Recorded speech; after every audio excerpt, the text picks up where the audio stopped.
generally speaking, when God trains you, for instance, you are a man of God, if God is calling you into, say, the prophetic ministry, please, I want you to listen, or into the evangelistic, or into entrepreneurship, for instance, what he's going to do usually is that he will limit you to a particular scope of training. Are we together now? He wants you to specialize in the area where you will be serving the body of Christ. There are many things that God will teach brother A that he will not teach brother B, not because he does not want brother B to know, but it may be a distraction at that level of his training.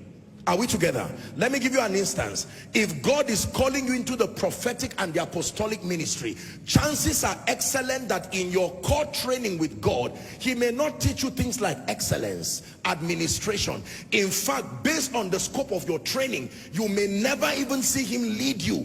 That will even be a distraction, because at the foundation of your training, you are given to consecration, fasting, and prayer, multiplied visions. You are learning about the dynamics of the anointing. Now, after 10-15 years, here comes a vibrant man of God with precision as far as the prophetic is concerned, mighty healing grace, and then you start a ministry.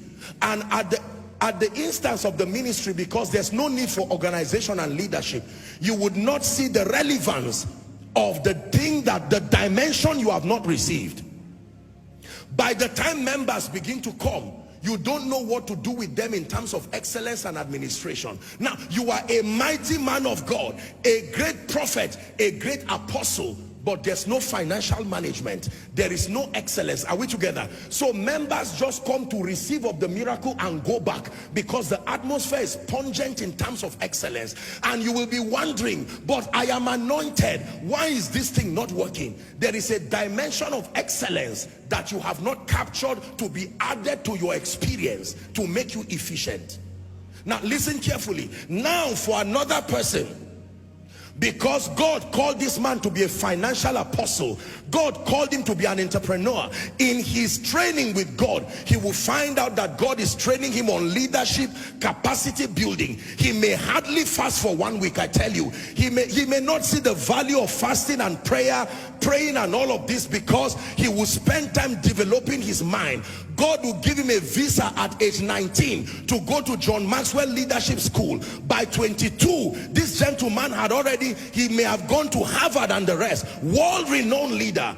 And by the time he gets to 25, he's already a multi-millionaire, working with a lot of intelligent people. If that person sets up an institution, chances are excellent that when he sees someone prophesying and laying hands on the sick, he will just say there's something wrong, because of the bias that has come with his training. Listen carefully. This is a message that is bringing deliverance to many people. So there is a bias that comes by default, and God left it intentionally. In training you, you may never know that there are other dimensions that are needed in your life but not captured in your training.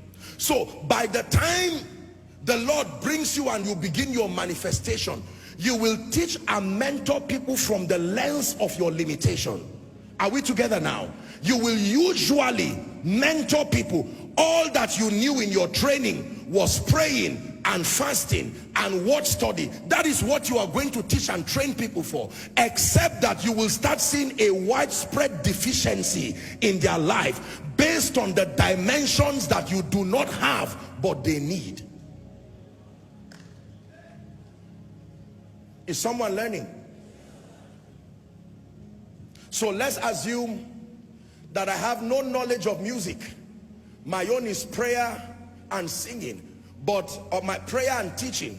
And then God raises some of these my precious people, and I say they are not needed. You raise your voice and you are singing, and people ask whether you are praying or singing, and you will not allow the diversities come. It doesn't matter. The most important thing is what I am saying. You see that you are going to, you will stop the potential of efficiency within the body that has come as a result of your limited training. There are many people today who have books that they receive from God, but the simple reason why those books cannot get to the globe is that they are poor. Simple. It's not demonic attack. They are poor and they do not even know how to be global in anything. Yet, within the body, there are people who cheaply, in 5 minutes, they will teach you how to be global as a crash course. And they will terminate limitation and mediocrity in your life. And yet, because we are not able to reach out, we remain stunted and limited. Is God speaking to someone? There are families today, please listen to me, who have suffered poverty and are suffering poverty. And when you learn God through those families, God is misrepresented. Because you say, what kind of a God is this who cannot empower a family? There are many preachers. I grew up, respectfully speaking, seeing many missionaries and many preachers who loved God with all their hearts. Many of them today have joined the cloud of witnesses, but they had no influence, no efficiency. I saw their wives and their children suffer. Their messages did not make sense. What kind of a God is this? You advocate a kind God, yet they are driving the man's child from school. You mean such a responsible God who you are giving your all for cannot be so responsible to help the child? Because we had to learn God from the limited lens and the scope of many. It was a misrepresentation of God, and sadly that is still happening within the body of Christ. Is someone learning? Now here's where the real problem is. The real problem is not our being dimensional or our being limited. The real problem, unfortunately, is when the limitation now collides with pride and ego. When the limitation that is on a businessman, a man of God, collides with pride and ego, it will equal a disaster. Because now, to admit that I do not know everything, to admit that I am limited, that looks like a sting to my ego. I need to keep the semblance of invincibility to make members respect me. I need to keep a semblance of control, that I know it all and I know everything. This is what has been destroying the body of Christ, sadly, in Nigeria, across Africa, and even the globe. So I would rather someone suffer poverty for decades. I am not giving that grace, but I will limit that person from accessing that grace cheaply. It is within the body. I would rather create a theology that makes it look like love Jesus no matter what, and that is true, but it is incomplete. There are many things that God wants to be captured in my life and your life, but they are not available with us, but they are available within the body. I want you to please listen very carefully. Having diversities of gifts.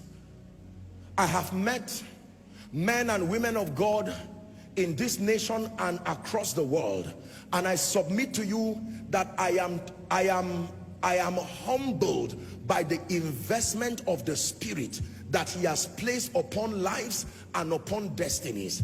I've traveled a bit, and in my little sojourn, I have met with men in the business world, in politics, and even in ministry. And I have been tremendously blessed by the kind, the quality, and the dimension of God that is resident within those people. Imagine what would have happened to our lives if we became limited to say, all that God taught me is all that I need to learn. The same Jesus who taught the disciples told them, there is still more lecture coming. It will not be by me, but it is still profitable for you. If we rejected the teachings of Paul and said, Paul, who are you to teach me? Jesus himself was the one who taught me. We would never know the Pauline epistle. We would never know that we have been seated with Christ. We would never know that we are to stand fast in the liberty wherewith Christ has made us free. We would not even know how to ward off the arsenals of darkness. It was Paul who arranged the administration of the gifts of the Spirit in 1 Corinthians 12, 13, 14. We would never have known that there remained faith, hope, and love, but the greatest is love. It was Paul that taught us how to manage diversities in the body. Imagine learning God without Paul. But as powerful as Paul is, nobody taught love like John. He was not called John the powerful. He was called John the beloved. Whether his gospel or his epistle, when you read theologically speaking the four synoptic accounts, most of them started from an archaeological point or a historic point. Are we together? It was John that began his discourse from the divinity of Christ. John 1:1, he used the same expression that was in Genesis 1:1. In the beginning, same thing with Genesis 1:1. In the beginning, John was so into spiritual things. He was the beloved of God. Imagine learning the Bible without the book of Revelation, and the book of Revelation came from John. Remove Proverbs from the Bible and see how much of wisdom you have removed from your life. Remove Genesis, Exodus, Numbers, Leviticus, Deuteronomy, and see how bankrupt your spiritual experience is. Those 5 books are captured in one name, Moses. Remove the prophets, both minor and major, and read your Bible without them, and see how lopsided your understanding about God will be. Is someone learning now?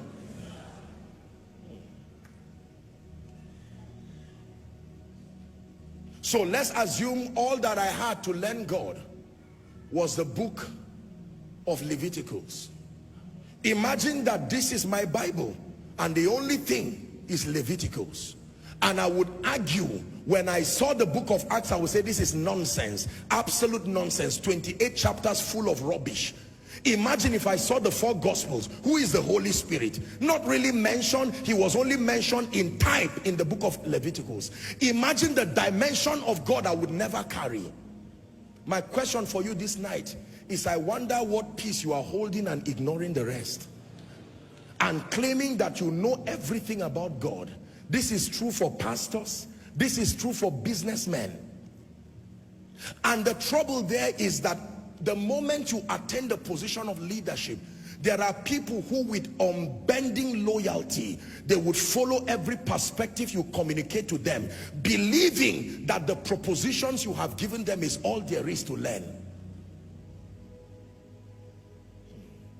Imagine if we never had the opportunity to learn the life of Joseph. How would we know that God lifts men? Imagine if we never knew the Gospels, that Jesus died. Do you know how erroneous the epistles will be without the gospel? Suddenly Paul shows up somewhere and says, I've been crucified with Christ. Which Christ?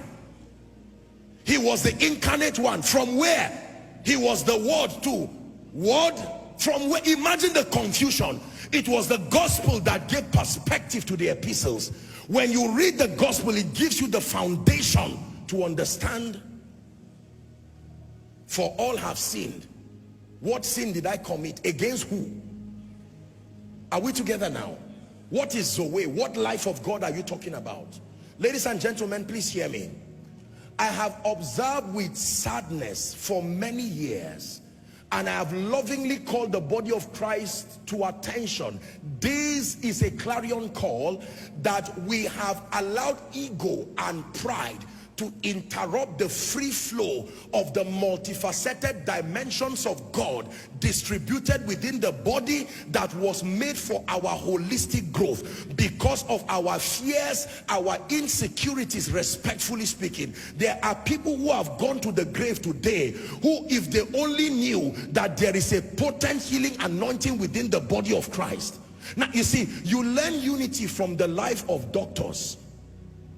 A doctor can meet a patient, and when they are diagnosing something, the doctor can be a consultant, yet he's secured enough to say, well, there is a machine that we need to diagnose you. I do not have it in my hospital, but there are only 12 of them across the globe. I will write a referral for you. Is that true?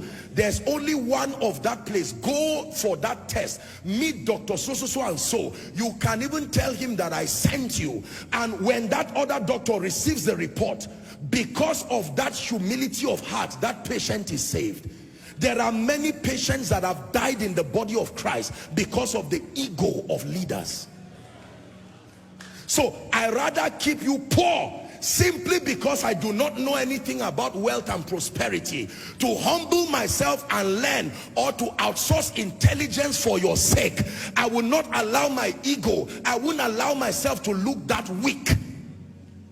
So I rather downplay the importance of prosperity. Or if you are a prosperous person but you do not have the grace for prayer and supplication, you do not have the power of revelation to build people spiritually to be men of stature, rather than taking responsibility and to outsource that dimension and help your people, I would rather just teach on the mind and shrug away prayer and say, after all, the prayer is not important, fasting is not important. And you are watching prosperous people who one demonic attack will sweep their entire destiny because they do not know. They knew only the baptism of John. Is God speaking to us? If I cannot sing, I would downplay worship. What do you need worship for? You just raise your voice and pray and see what happens. How about the psalmist? How about the Bible that talks about psalms and hymns and spiritual songs? It says to make melody in your heart. Can I tell you, one of the deficiencies in the body of Christ, and this is purely an issue of ego that Satan has taken advantage of, is that for some reason we feel weak and we feel incapacitated when we are brought to a point where we have to admit that we do not know everything. And I know where this came from. Let me tell you the truth. These are extensions of insecurity that came from Africa, unfortunately. Because we are used to backgrounds where we were not believed in. Now we can hold on to ministry or business or whatever it is that gives us relevance. We hold it with such jealousy that our ego is connected to it. But it takes loving Jesus and loving the people he has sent you to be able to keep your ego aside and say, listen, beyond me, if you need this and it is important for your growth, let me ensure that you have access to that truth so that you will rise. Paul said, I kept back nothing, provided it was for your